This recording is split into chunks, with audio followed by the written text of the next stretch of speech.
जब परिपथ में धारिता C व प्रतिरोध क्या हो R। तो देखो बेटा, ये हमारे पास क्या दे रखा है, एक प्रत्यावर्ती परिपथ है, ठीक है, जिसमें हमारे पास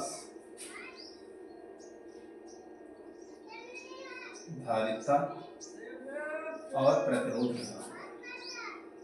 C R, ये हमारे पास BC और ये हमारे पास है, और ये प्रत्यावर्ती धारा स्वरूप की समीकरण B बराबर sin ओमेगा t। प्रत्यावर्ती धारा स्रोत, प्रत्यावर्ती धारा स्रोत, ठीक है। तो जब किसी परिपथ में बेटा हम धारा प्रवाहित करते हैं, ठीक है भाई, क्या प्रवाहित करते हैं, धारा प्रवाहित करते हैं, तो इसका जो हमारे पास कला जो बनती है इसकी, ये इस तरीके से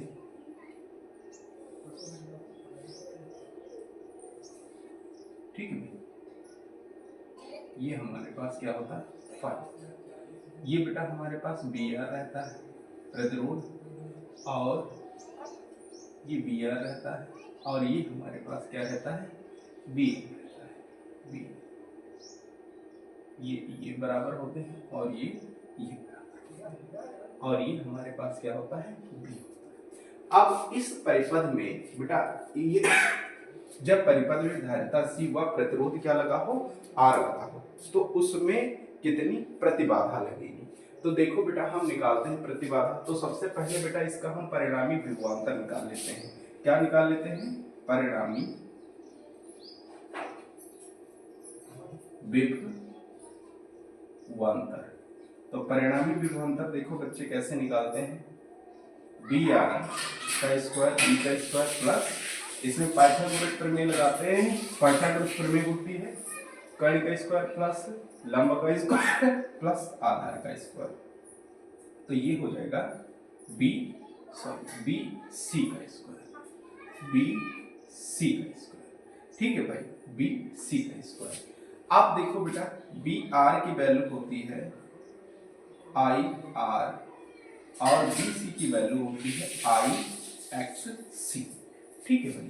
तो ये होता है हमारे पास B R square I R का square plus I X C का स्क्वायर, ठीक है भाई। अब देखो बेटा, हम क्या करते हैं, आई यहां से कॉमन ले लेते हैं, तो B square I square R square plus X C का स्क्वायर, ये आई इसके बटे में आ जाता है, और ये हो जाता है are square plus X C का स्क्वायर। अब ये बेटा बी अपॉन आई का स्क्वायर कर लेते हैं, are square plus X C का स्क्वायर। अब ये अंडर रूट इस पे लग जाता है, B upon I under root R square plus X C का स्क्वायर। बी अपॉन जो आई होता है वो प्रत्यावर्ती धारा के मार्ग में लगाया अवरोध, प्रत्यावर्ती धारा के मार्ग में लगाया क्या होता है बेटा, अवरोध होता है, और जिसको डिनोट करते हैं हम काहे से, जट से। तो ये जट बराबर आ जाता है are square plus X C का स्क्वायर। आप देखो बेटा हमारे पास क्या होता है, यहां पर जो धारा होती है, धारा आई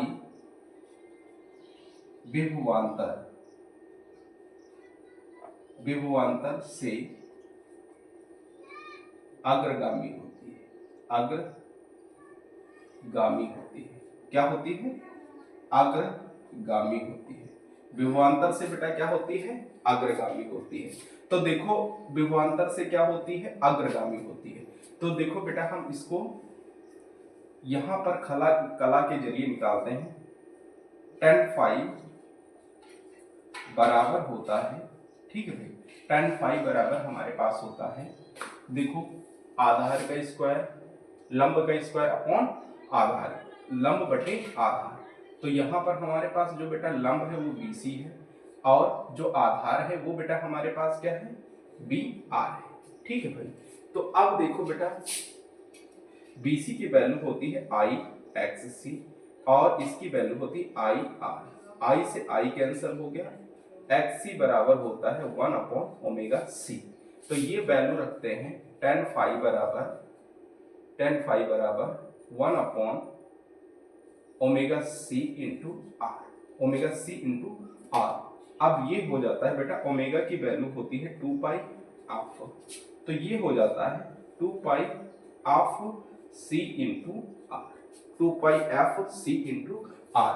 तो बेटा हम इस तरीके से जब हमारे पास किसी परिपथ में, ठीक है भाई, किसी परिपथ में प्रतिरोध तथा जो हमारे पास क्या लगी होती है, धारिता, जब किसी परिपथ में प्रतिरोध तथा धारिता श्रेणी क्रम में जुड़े होते हैं तो उसमें हमारे पास कितनी प्रतिबाधा लगती है, ठीक है। तो वो हमने प्रतिबाधा निकाल ली। उसके बाद में जो हमारे पास धारा होती है वो विभवांतर से क्या होती है, अग्रगामी होती है। जो धारा होती है वो क्या होती है, विभवांतर से अग्रगामी होती है, ठीक है, फाई कला। तो वो भी हमने निकाल लिया इस तरीके से, ठीक है, विभवांतर से क्या होती है, अग्रगामी होती है, ठीक है भाई। एक बार इसको भी फॉर्मूले को देख लो, आर स्क्वायर बराबर बेटा ओमेगा XC की वैल्यू रख देंगे तो इसकी वैल्यू होती है 1 अपॉन ओमेगा C का होल स्क्वायर, ठीक है भाई। तो बेटा हमने ये इसका डेरिवेशन करवा दिया और इसके जो हमारे पास न्यूमेरिकल्स हैं वो बेटा हम लास्ट में जो वीडियो बनाएंगे तो उसमें सारे जितने भी हमने पढ़ा रखे हैं, LR परिपथ, R परिपथ, LCR परिपथ, जो भी जितने भी हम परिपथ पढ़ाएंगे उन सब सारे परिपथों के जितने भी न्यूमेरिकल बनते हैं वो सारे के सारे न्यूमेरिकल हम कम से कम न ज़्यादा 2-3 वीडियो में सारे जो न्यूमेरिकल्स हैं वो कवर करवा देंगे। तो बेटा आप हमारे साथ जुड़ जाइए, ये सारे चैप्टर मैंने सीक्वेंस से पढ़ा रखे हैं तो आप इनको सर्च करिए, देखिए बेटा, पढ़िए, ठीक है, अच्छे से। और ये बहुत ज़्यादा यूपी बोर्ड की तरफ से बेटा, यूपी बोर्ड में कम से कम न ज़्यादा तो ये बेटा 30 मार्क्स का आता है, सिर्फ यही इसी चैप्टर से, जिसमें हमारे पास ट्रांसफार्मर होता है, ट्रांसफार्मर हो गया, ठीक है, और जो हमारे पास वैद्युत चुंबकीय तरंगे होती हैं, वैद्युत चुंबकीय तरंगे, वैद्युत चुंबकीय तरंगे हो गई। और ये जो हमारे पास परिपथ होते हैं, ठीक है, परिपथ हो गए, ठीक है। यहां से हमारे पास और इसमें एक बेटा हमारे पास टॉपिक है जिसका नाम है चोक कुंडली।